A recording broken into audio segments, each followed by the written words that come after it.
And we have a tragic update on the wildfires out west. A missing firefighter who had been fighting the El Dorado fire was found dead last night. The U.S. Forest Service confirmed the death Friday. The cause is under investigation. The El Dorado fire is burning east of Los Angeles. It is one of two major fires in the area that have flared up in the past 24 hours. Northeast of Los Angeles, people were told to leave their homes after the Bobcat fire spread. The fire got within a mile of one small community last night. So far, more than 3.4 million acres have burned in California during this record-breaking fire season. For more on this, I want to bring in Joseph Serna. He's a Metro reporter for the Los Angeles Times. Joseph, welcome. Thank you for being with us. Talk to us, if you will, about just how severe these recent wildfires have been in California and how people have been impacted by them. Well, they've been record-setting compared to what we've had through our modern history of recorded fires. More acres than we've ever experienced. Our next biggest year was 2018 with 1.8 million, and we're almost double that with still our worst couple of months to go. The devastation, it's kind of crossed the entire state from Southern California to Northern California. Tens of thousands of people have been evacuated. The smoke impacts are lasting not just here, but as I'm sure you've seen across the country, and that'll eventually reach across the world. When it comes to fatalities, we've had 26 just in California alone, 8 in Oregon, 1 in Washington. So it's kind of just really running the gamut of the damage, and we still have our worst months to come, seasonally at least. Yeah.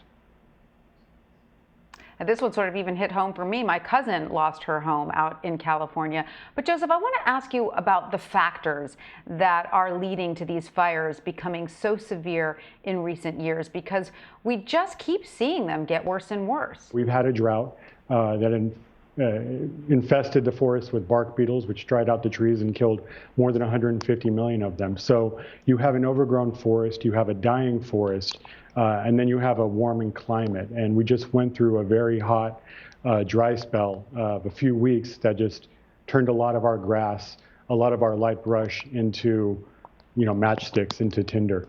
And so when you combine these factors, long-term impacts from drought, from heat, with the short-term impacts of a heat wave and lightning, it's really just set the table for fires to explode in California and the rest of the West.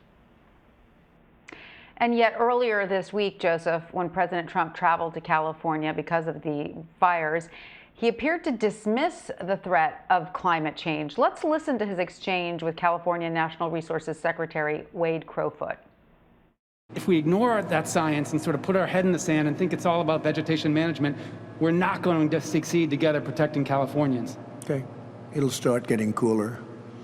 You just watch. I wish science agreed with you. Well, I don't think science knows, actually. So, Joseph, how did those comments go over in California, especially now? And could comments like these affect the president in November, being that California is so frequently impacted by climate change? Well, I think a lot of the factors going into the election are probably baked into the cake at this point. But like in 2018, residents who are hard hit by fires tend to bristle, when it comes into a larger perspective, when people start to play politics with it, when most folks here are really just focused on what they can do tomorrow, what they can do for the next season, how they can recover if their home was lost, if their business was lost. Especially up in Northern California, where there are Republican voters, it's not political to them. The fires are not political. Mm-hmm. It does speak to kind of a divide that's there, but here in California, where we experience climate extremes, not just with our fires, but with our water, it's just not the same here. It's really just kind of a season by season, an issue we're facing. It's not just political here. All right. Well, Joseph Serna, thank you so much for joining us. Thank you very much.